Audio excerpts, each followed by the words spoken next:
Praise the lord. దేవుని నామాన్ని మహింకలు గాక. మరొకసారి కలిసిన వాక్యాన్ని దేవాధ్యాన్ని మనకు అందించినందుకు దేవుడికి వందనాలు చెల్లిస్తూ వాక్య భావనకు వెళ్దాం.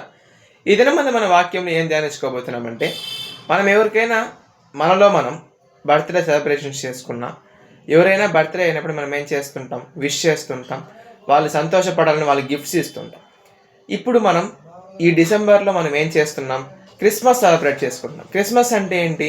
యేసు ప్రభుల వారి పుట్టినదినం. ఈ యేసు ప్రభుల వారి పుట్టినదినానికి ఆయన ఎలా విష్ చేయాలి, యేసు ప్రభుల వారిని ఎలా ఆయనకి మనం సెలబ్రేషన్స్ చేయాలి, ఎలాంటి గిఫ్ట్ మనం ఆయనకి ఇవ్వగలము అని అంటే, బైబిల్ గ్రంథంలో ఒక మాట ఉంటుంది. అలాగే పెద్దలు కూడా మనకు చెప్తుంటారు ఏమంటే, మానవ సేవే దేవునికి చేసిన సేవ అని. అలాగే బైబిల్ గ్రంథంలో కూడా ఏమని ఉంటుందంటే, నాకంటే మీకంటే ఎవరైతే అల్పులుగా ఉంటారో వాళ్ళకు చేసే సేవ నాకు చేసినట్టు అని దేవుడు చెప్తుంటాడు. కాబట్టి ఈ క్రిస్మస్ సందర్భంగా ప్రతి ఒక్కరూ కూడా దేవునికి కృతజ్ఞతలు తెలపాలనుకున్నా, దేవునికి కంగ్రాచులేషన్స్ తెలపాలనుకున్నా, దేవుడికి విష్ చేయాలనుకున్నా, గిఫ్ట్ ఇవ్వాలనుకున్నా, ఈ విధంగా ఇద్దాం. ఈ వాక్యం దేవుడు దీవించి ఆశీర్వదించును గాక. ఆమేన్.